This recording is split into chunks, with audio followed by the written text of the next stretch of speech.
May 14th, 1986. 1980? The automatic retrieval system, of course. I'd almost forgotten about that. So what's our plan for getting you out of here? Plan? We don't need a plan. We don't. Not in the slightest. The police picked me up for that speakeasy fire a couple of weeks ago, but the DA hasn't got a case. They're releasing me tomorrow morning. So basically, I traveled 50 years into the past to deliver your car? Sorry about that, but it's so wonderful to see you. We have a lot of catching up to do. Yeah, you might want to hold off on that, Doc. Great Scott! I'm going to be gunned down by gangsters on the steps of the courthouse. Why would they do that? Guess they didn't approve of my burning down their speakeasy. Very funny, Doc. Maybe now we should come up with a plan? A plan? Right. But what?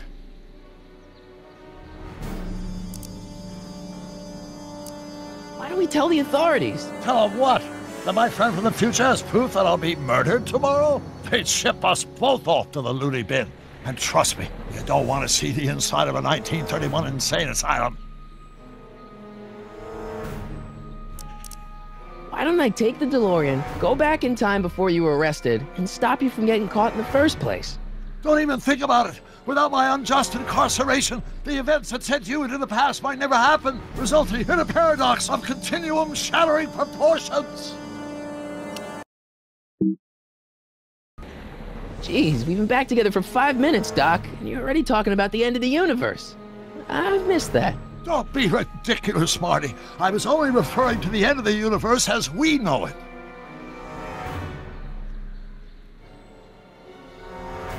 Why don't we try to tough it out? Now that we know what's coming, maybe we sneak it past the gangsters with a bulletproof vest or something. That might work with 1 or 2 bullets, but from the looks of this article, it appears that I'm going to be mowed down in a hail of Tommy gunfire that rendered the innocent stranger little more than a pulpy mass of bones and gristle. Who writes like that? According to the byline, one Edna Strickland. I should have guessed.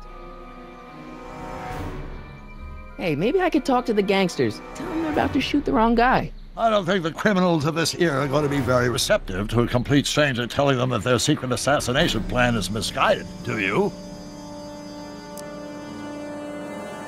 Well, I suppose I could just get some dynamite and break you out of jail. No, that's far too dangerous. Not just to me, but to random innocent people in the past. The repercussions could be...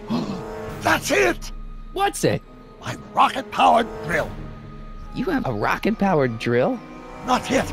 I haven't built it yet. You've lost me, Doc. Listen, a few months ago, my 17-year-old self sent in a patent application for a rocket-powered drill. I abandoned the project after I never heard back from the patent office, but the prototype should be nearly complete. Great, I'll just run back to your lab and... No, I said nearly complete. You'll need me to help you finish it. How the hell am I supposed to sneak a half-finished rocket-powered drill into your cell? Not me! 1931 me! Wait a minute, Doc. You want me to convince your 1931 self to build a rocket-powered drill to break you out of jail? Precisely! Won't talking to yourself cause, irreparable damage to the space-time continuum or something? It should be fine. I've already invented the idea of the rocket drill. You've just got to goad my younger self into finishing the prototype.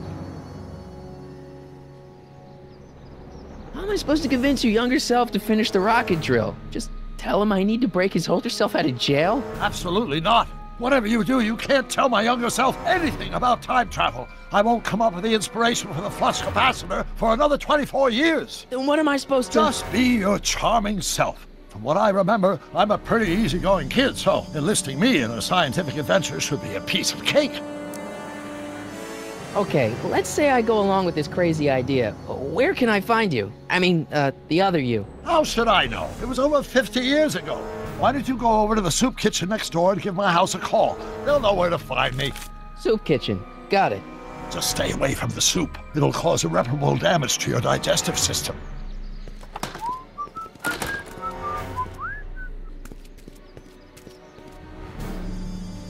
I guess I better get started. Don't worry, Doc. I'll get you out of here in no time. I'm not worried. Once you and my younger self put your heads together, you'll be unstoppable.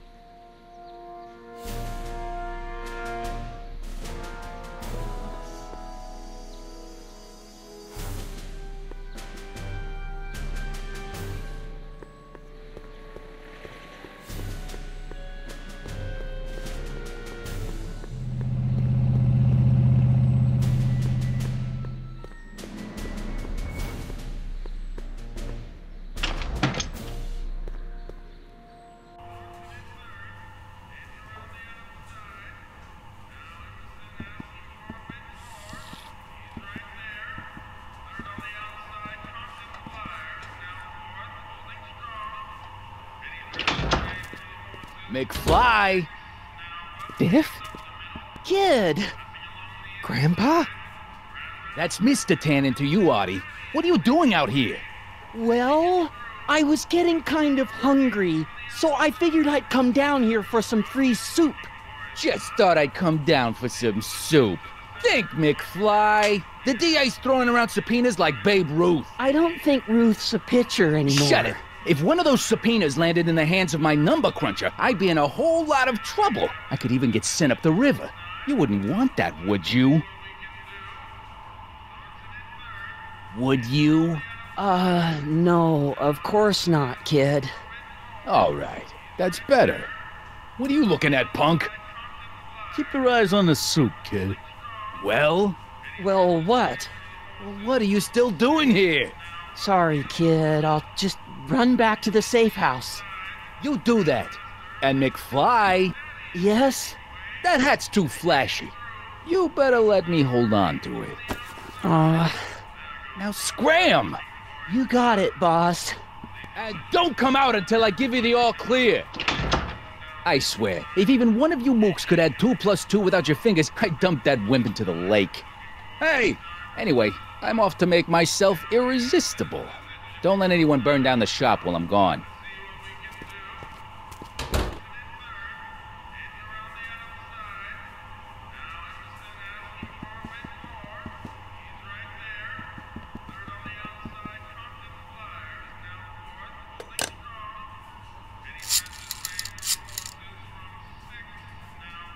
Brown residents? Hi. Do you know where I could find Emmett Brown? Young Master Brown is currently tending to his clerking duties at the courthouse. Who may I say is calling? The courthouse? Doc never told me he worked at the courthouse.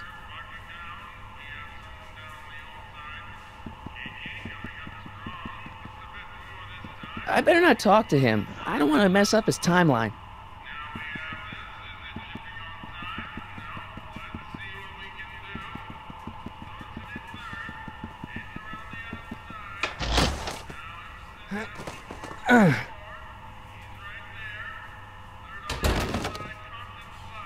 There's no way I'm gonna keep that door open without some help.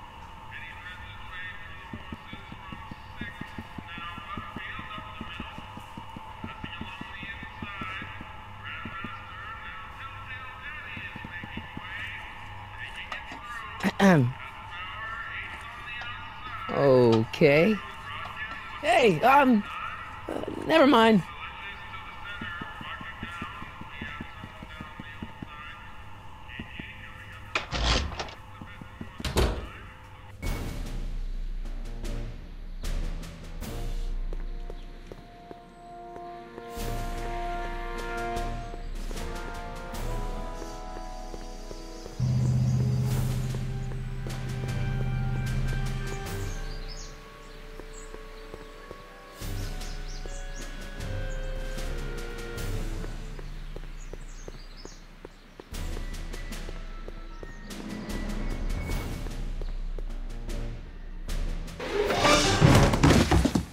Touch those. These are very sensitive legal documents. Nobody is supposed to handle them but sworn officers of the court.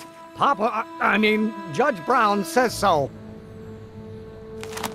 Judge Brown? Doc. Nice to meet you. I'm, Sonny Crockett. Emmett Brown. But I am a law clerk, not a doctor. Now please get out of my way. I have important business to transact. Naturally, H2A multiplied by the inversion of H has to come out less than expectation value.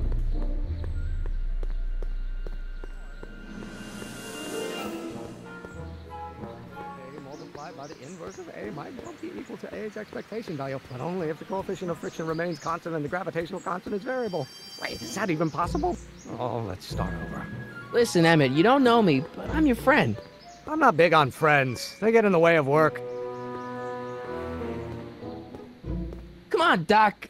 Emmett, drop the Legal Eagle Act. I got something more important for you to do. Mr. Crockett, I'll have you know that the law is the very mortar that holds society together, and we in the legal profession are like brick masons building the edifice of the future. Your dad tell you that? Every morning. What's this important business you're up to?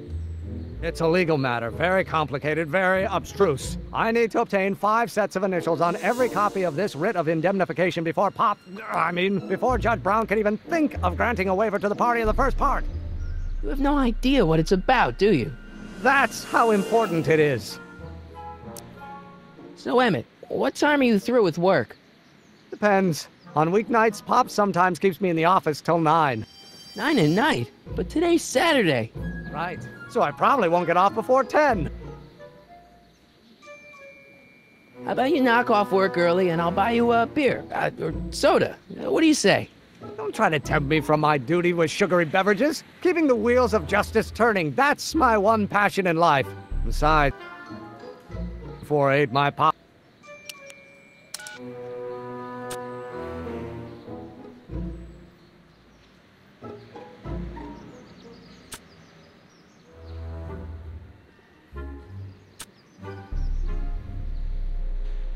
Up and kill me.